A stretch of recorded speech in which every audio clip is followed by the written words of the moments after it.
नमस्कार। आज हम बात करने वाले हैं एक ऐसी अंदरूनी लड़ाई की जिसे अक्सर लोग समझ नहीं पाते। ये एक ऐसा संघर्ष है जो बाहर से तो शायद न दिखे, लेकिन अंदर ही अंदर इंसान को खोखला कर सकता है। जी हाँ, हम बात कर रहे हैं एंग्जाइटी की। ये एहसास क्या आप जाना पहचाना सा लगता है कि दिल तो चाहता है कि सब शांत हो जाए, पर दिमाग है कि बस दौड़ता ही रहता है, रुकने का नाम ही नहीं लेता। ये एक ऐसी बेचैनी है जो बहुत से लोग महसूस करते हैं, तब भी जब उनकी जिंदगी में ऊपर से सब कुछ ठीक ठाक चल रहा हो। तो चलिए इस पहेली को थोड़ा सुलझाने की कोशिश करते हैं। आखिर ये है क्या? ये जो एक लगातार बना रहने वाला बिना नाम का डर है, ये वो खालीपन है जो तब भी महसूस होता है जब सब कुछ नॉर्मल लगता है। आज हम इसी डर से पर्दा उठाने वाले हैं। और यहीं पर सबसे बड़ा सवाल उठता है, क्या ये सिर्फ रोजमर्रा का तनाव है? अक्सर इन भावनाओं को बस यही कहकर टाल दिया जाता है कि अरे बस थोड़ा स्ट्रेस है, ठीक हो जाएगा। लेकिन क्या ये वाकई इतना सीधा और सरल है? अच्छा, इसे ऐसे समझते हैं, अगर स्ट्रेस एक छोटी बंदूक की गोली है तो यकीन मानिए एंग्जाइटी एक तोप का गोला है। ये तुलना बिल्कुल साफ कर देती है कि हम जिस चीज की पड़ताल कर रहे हैं वो मामूली तनाव से कहीं ज्यादा बड़ी और गंभीर चीज है। तो सबसे जरूरी बात यह है कि इन दोनों के बीच का जो बारीक सा फर्क है उसे समझा जाए। स्ट्रेस और एंग्जाइटी को सही से पहचानना ही इससे निपटने की तरफ पहला कदम होता है। तो चलिए देखते हैं कि ये दोनों एक दूसरे से अलग कैसे हैं। ठीक है, तो इसे समझते हैं। देखिए, बाईं तरफ है स्ट्रेस। इसका एक बाहरी, एक क्लियर कारण होता है, जैसे कोई एग्जाम है या ऑफिस की कोई डेडलाइन है। और जैसे ही वो कारण खत्म होता है, स्ट्रेस भी चला जाता है। लेकिन अब दाईं तरफ देखिए, एंग्जाइटी। इसका कोई साफ बाहरी कारण नहीं होता, सब कुछ ठीक होने पर भी ये बनी रहती है और इंसान को क्या होगा अगर के कभी ना खत्म होने वाले चक्कर में फंसा देती है। और ये मत सोचिए कि ये कोई छोटी मोटी समस्या है। आंकड़े बताते हैं कि भारत में करीब करीब 25 से 30% लोग एंग्जाइटी से जूझ रहे हैं। लेकिन दुख की बात यह है कि उनमें से सिर्फ 1% ही मदद के लिए आगे आते हैं। बाकी लोग इसे बस मामूली तनाव समझकर नज़रअंदाज करते रहते हैं।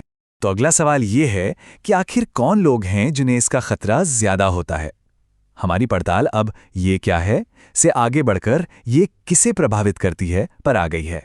देखिए, इसके जोखिम के कई कारण हो सकते हैं। कुछ तो जेनेटिक होते हैं, यानी ये परिवारों में चला आता है।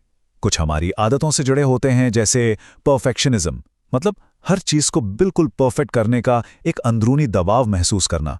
और आजकल के जमाने में बहुत ज्यादा कैफीन या सोशल मीडिया का लगातार इस्तेमाल भी इसे बढ़ा सकता है। चलिए अब थोड़ा और गहराई में उतरते हैं और देखते हैं कि इस दौरान हमारे दिमाग के अंदर असल में हो क्या रहा है। ये सिर्फ कोई एहसास नहीं है, इसके पीछे पक्के वैज्ञानिक कारण हैं। इसे 3 स्टेप्स में समझते हैं।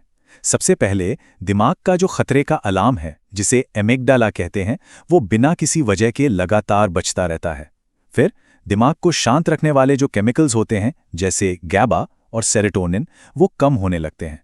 और आखिर में स्ट्रेस हार्मोन यानी कॉर्टिसोल, उसका लेवल बढ़ जाता है, जो शरीर को हर वक्त थका हुआ और एक फाइट मोड में रखता है। और अब हम अपनी पड़ताल के सबसे अहम पड़ाव पर हैं। ये वो सबूत हैं, वो लक्षण हैं जिनसे एंग्जाइटी की पहचान की जा सकती है। सवाल यह है कि क्या इन लक्षणों को सही समय पर पहचाना जा रहा है?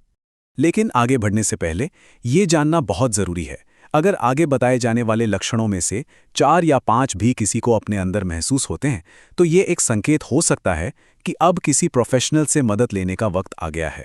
तो सबसे पहले बात करते हैं मानसिक लक्षणों की, यानी वो चीजें जो किसी के सोचने और महसूस करने के तरीके को प्रभावित करती हैं। इसमें शामिल है हर वक्त कुछ न कुछ सोचते रहना, जिसे हम ओवरथिंकिंग कहते हैं, बिना किसी वजह के डर लगना या रात में अचानक से घबराहट के दौरे पड़ना, और हाँ, कभी कभी लोगों या चीजों पर बेवजह का शक करना भी इसका एक लक्षण हो सकता है। चलिए अब दूसरे तरह के सबूतों पर चलते हैं। ये वो लक्षण हैं जो दिखाते हैं कि कैसे मन का असर सीधे सीधे शरीर पर पड़ता है। ये हैं शारीरिक लक्षण। ये लक्षण सीधे शरीर में महसूस होते हैं, जैसे सीने में भारीपन या दिल की धड़कन का अचानक बहुत तेज हो जाना, बैठे बैठे पैर हिलाने या नाखून चबाने जैसी बेचैनी, बिना कोई मेहनत किए भी दिन भर थका थका महसूस करना, और पाचन से जुड़ी समस्याएं जैसे गैस या एसिडिटी। और अब सबूतों की आखिरी कड़ी। ये वो लक्षण हैं जो किसी के काम करने की क्षमता और उसके सामाजिक जीवन पर बहुत गहरा असर डालते हैं। इसमें शामिल है काम पर ध्यान न लगा पाना और अपनी ही काबिलियत पर शक करना, जिसे इम्पोस्टर सिंड्रोम भी कहा जाता है। इसके अलावा सामाजिक कार्यक्रमों से बचना, पार्टियों में जाने से कतराना और हर समय बस यही डर कि लोग क्या सोचेंगे, ये डर धीरे धीरे इंसान को एकदम अकेला कर सकता है। तो इस पूरी पड़ताल से ये तो साफ है कि एंग्जाइटी एक गहरी खाई की तरह लग सकती है, जैसा कि हमने मशहूर एक्टर मैथ्यू पेरी जैसे लोगों की जिंदगी में भी देखा। लेकिन सबसे ज़रूरी बात यह है कि ये कोई उम्र कैद की सज़ा नहीं है। इसे मैनेज किया जा सकता है और इसका इलाज भी पूरी तरह से मुमकिन है।